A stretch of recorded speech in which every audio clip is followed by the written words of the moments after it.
Good morning বন্ধু বান্ধৱীসকল, আপোনালোকৰ সকলোৰে ভালনে? মই শুই উঠি এতিয়া ৰাতি ভাত খোৱা বাচন বৰ্তন ধুই আছোঁ।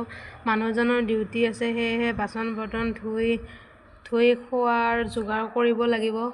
আৰু এতিয়া বাচন বৰ্তনখিনি ধোৱা হ'ল। ধুই আহি এতিয়া ভালদৰে সজাই আছোঁ।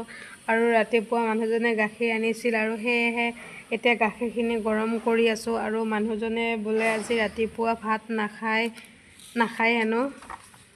ৰাতিপুৱা অ'টছ আনিছিল আৰু অ'টছ খাই যাব আৰু সেয়েহে এতিয়া অ'টছ বনাব লাগিব।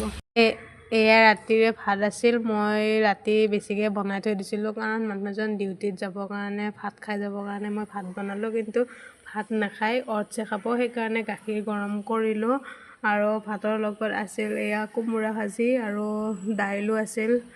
নাখায়, কি কৰিম আৰু ময়ে খাব লাগিব। আৰু যদি ভিডিঅ'টো চাই ভাল পাইছে, লাইক, কমেণ্ট, শ্বেয়াৰ কৰিব নাপাহৰিব। লগতে মোৰ ফেচবুক পেজটো ফ'ল' কৰিব নাপাহৰিব। আজিৰ ভিডিঅ'টো ইমানখিনিয়ে আছিল। নেক্সট ভিডিঅ'ত সকলোকে লগ পাম বুলি আশা থাকিল। বাই বাই বন্ধু বান্ধৱীসকল।